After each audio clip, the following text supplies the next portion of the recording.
જમ્મુ કાશ્મીરના પહેલગામ ખાતે આતંકવાદીઓ દ્વારા પ્રવાસીઓ પર કરાયેલા હુમલામાં 27 નિર્દોષો શહીદ થયા હતા, જેને લઈ સમગ્ર દેશમાં આતંકવાદીઓના નિર્દય હુમલાનો વિરોધ થઈ રહ્યો છે.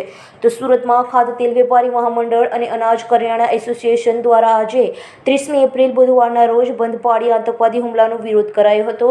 તો આ અંગે સુરત ઓઇલ એસોસિએશનના પ્રતિનિધિ રૂપેશ વોરાએ જણાવ્યું હતું કે પહેલગામ નિર્દોષ લોકો પર જે આવા કાયર આતંકવાદીઓ દ્વારા હુમલો કરાયો છે તેનો વિરોધ કરવા માટે સમગ્ર સુરત ખાદ્ય તેલ અને અનાજના હોલસેલ વેપારીઓ સંપૂર્ણ રીતે બંધ પાળ્યું હતું અને મૃતકોને શ્રદ્ધાંજલિ અર્પણ કરાઈ હતી. તો વધુમાં જણાવ્યું હતું કે દિલ્હી ખાતે અમે 100 કિલો વજનનું લોખંડનું પાનું તૈયાર કર્યું, જે વડાપ્રધાન નરેન્દ્ર મોદીને આપવા માટે જવાના છીએ. એ પ્રતિકાત્મક છે કે જેથી પાકિસ્તાનનું આવી રીતે પાણી બંધ કરવામાં આવે કે ટીપુ પણ પાકિસ્તાનીઓને ના મળે. આજે આતંકવાદી કાયરાનો હુમલો થયો છે, જેના કારણે ઘણા લોકોએ પોતાના સ્વજન ગુમાવ્યા છે અને એમની સાથે સોલારિટી દેખાડવા માટે, એમની શ્રદ્ધાંજલિ આપવા માટે અમે સુરત એડિબલ ઓઇલ એસોસિએશન, અનાજ એસોસિએશને આજે 30 તારીખે એક દિવસનો બંધ પાડ્યો છે.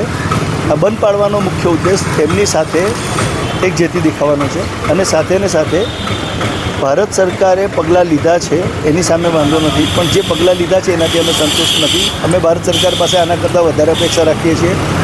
જે રીતે આ હુમલો થયો છે એ કોઈ કાળે ચલાવી લેવામાં ન આવે અને એના માટે સખતમાં સખત પગલાં લેવા પડે. પાણીની ડિપ્લોમેસી બધું બરાબર છે, પણ આ રીતે ન ચાલી શકે. એટલે અમારી એક સરકારને વિનંતી છે, અમે દિલ્હી ખાતે 100 કિલોનું એક પાનું બનાવ્યું છે અને અમે માનનીય શ્રી વડાપ્રધાનને આ પાનું રૂબરૂ દિલ્હી આપવા જવાના છીએ, સાથે વિનંતીપત્ર આપવા જવાના છીએ.